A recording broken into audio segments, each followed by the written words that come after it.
before you decide that something is wrong with you, before you accept the label that your mind is broken, before you quietly tell yourself, I think I'm depressed. Pause. What if this isn't depression? What if the exhaustion, the disinterest, the emotional numbness is not a collapse? What if it's a reset? What if your soul is dismantling an old version of you, and the discomfort you feel is the sound of transformation happening beneath the surface? Stay with me until the end of this video, because if you are in a spiritual reset by the time we finish, you won't feel broken. You'll understand why this season had to happen, and you may even feel grateful for it. If you resonate with deep spiritual awakening content that speaks directly to your inner life, subscribe to Divya Antar. This is not surface-level motivation. This is soul work. Comment below, I am resetting. Type it with intention. Let this space become a collective field of transformation. And if this message touches you, like the video so it reaches someone else who is silently struggling tonight. Now take a slow breath. Let's begin. There comes a season in life when everything slows down. Not in a peaceful vacation kind of way, but in a heavy, confusing way. You wake up and feel flat. The ambitions that once drove you don't spark anything. The goals that once mattered now feel strangely irrelevant. You scroll through your phone and feel nothing. You sit with friends and feel slightly removed. You try to motivate yourself, but the engine won't start. And because we live in achievement-driven cultures, especially across the United States, the UK, Canada, Australia, we are conditioned to panic when productivity drops. If you are not striving, something must be wrong. If you are not energized, you must be depressed. If you are not climbing, you must be failing. But what if the climb was never meant to be constant? Paramhansa Yogananda taught that consciousness moves in waves. There are periods of outward expansion, career growth, relationships, ambition, expression. And there are periods of inward withdrawal, reflection, purification, detachment. The problem is not the withdrawal. The problem is that we interpret withdrawal as weakness. A spiritual reset often begins with disinterest. You lose taste for what once excited you. The parties feel loud. The conversations feel shallow. The constant pursuit of more money, more validation, more recognition feels exhausting. You are not becoming lazy. You are becoming selective. Your nervous system is recalibrating. Your soul is refusing to feed on what no longer nourishes it. This feels like numbness. But numbness is sometimes the space between identities. Imagine a caterpillar entering the cocoon. From the outside, nothing happens. From the inside, everything dissolves. The caterpillar does not grow wings by adding something new. It grows wings by disintegrating what it used to be. Cells break down. Structures collapse. Form reorganizes. If you could observe that process halfway through, you would think something had gone terribly wrong. But the breakdown is the design.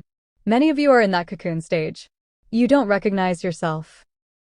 Old desires feel foreign. Old friendships feel misaligned. Old routines feel heavy. And, because you cannot yet see the wings forming, you assume something is broken. But there is a crucial distinction we must hold carefully. Clinical depression is real. It deserves compassion, support, therapy, and sometimes medical care.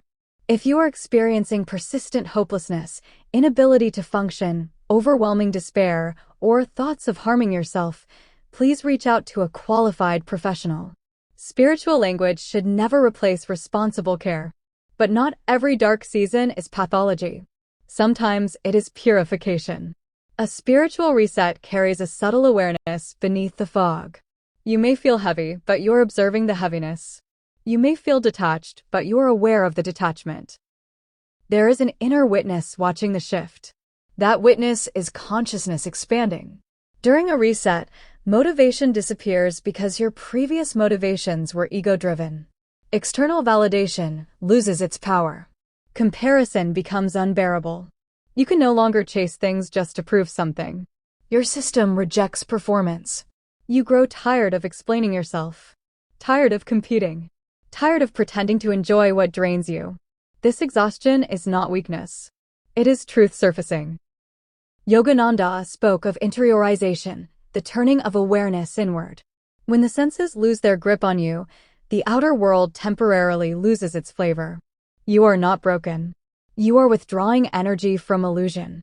And withdrawal feels like emptiness before it feels like freedom. You may also notice emotional waves. Old grief surfaces unexpectedly. Memories from years ago suddenly carry charge. You cry without a clear narrative. This is not regression. It is release. When life was loud and busy, you suppressed emotions to survive. Now that you are slowing down, the backlog rises. Healing is often mistaken for worsening because buried pain becomes visible. But visibility is the first step toward liberation. Another sign of a spiritual reset is existential fatigue. You are not tired from lack of sleep. You are tired from misalignment. Tired of living according to expectations. Tired of measuring your worth by output. Tired of trying to fit into spaces that feel too small. When that fatigue peaks, the system shuts down temporarily. This shutdown resembles depression, but it has direction. It is guiding you inward. Western culture often prioritizes action over reflection. But spiritual evolution requires both. The winter season is not a failure of the tree. It is preparation. In winter, the tree appears lifeless. Leaves fall. Growth seems to stop. But beneath the soil, roots strengthen. Depth increases. Stability forms. If trees judge themselves in winter, they would assume collapse. But winter is intelligence. You are in a winter season. And winter is sacred. Friends may not understand. They may say you have changed. They are correct. You have changed. You are less tolerant of superficiality. Less willing to betray yourself. Less interested in noise. The loneliness that follows is not punishment. It is refinement. When frequency shifts, resonance shifts. You no longer vibrate at the same level. And until your new frequency attracts aligned people, there is a quiet gap. That gap feels like isolation. But it is transition. During this time, do not force yourself back into old rhythms. Do not shame yourself for slowing down. Instead, simplify. Reduce unnecessary stimulation. Spend time in silence, not to escape, but to listen. Walk without headphones. Sit without scrolling. Breathe without agenda. You are not trying to fix yourself. You are allowing recalibration. A reset dismantles false identity. The achiever. The people pleaser. The overfunctioner. The rescuer. When those roles fall away, you may feel lost. But what you are losing is performance. What remains is essence. And essence is quiet at first. One of the most misunderstood parts of a spiritual reset is the temporary loss of ambition. Ambition built from insecurity fades. Ambition built from alignment has not yet fully emerged. So there is a neutral zone. You are no longer driven by fear. But you are not yet activated by purpose. This neutral zone feels like stagnation. But it is integration. Your nervous system is stabilizing at a new level of awareness. Eventually, clarity returns. Not the frantic clarity of urgency, but the grounded clarity of knowing. You will feel drawn, not pressured. You will act, not chase. You will create, not compete. And when that happens, you will realize the reset was necessary. Because the old engine could not power the new path. There is one more subtle sign. Your intuition sharpens. Even while unmotivated, you sense truth more clearly. You can feel misalignment immediately. You can detect insincerity. You can sense when something is not for you. That sensitivity is not weakness. It is refinement. Your consciousness is recalibrating to authenticity. But again, let us stay responsible. If your experience includes persistent inability to function, deep hopelessness, or thoughts of self-harm, seek professional help immediately. Spiritual growth does not require suffering in silence. Support is strength. A spiritual reset and mental health care can coexist beautifully. They are not opposites. They are allies.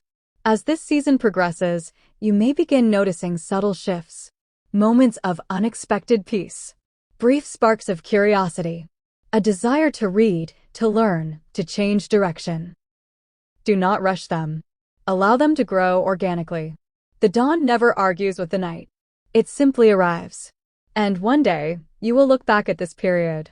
The heaviness, the confusion, the isolation, and you will realize It was the season you stopped living unconsciously. It was the season you stopped betraying your own truth. It was the season your soul reclaimed leadership. This was not depression destroying you. It was awareness redesigning you. You were not collapsing. You were reorganizing. You were not disappearing. You were shedding. You were not losing your spark.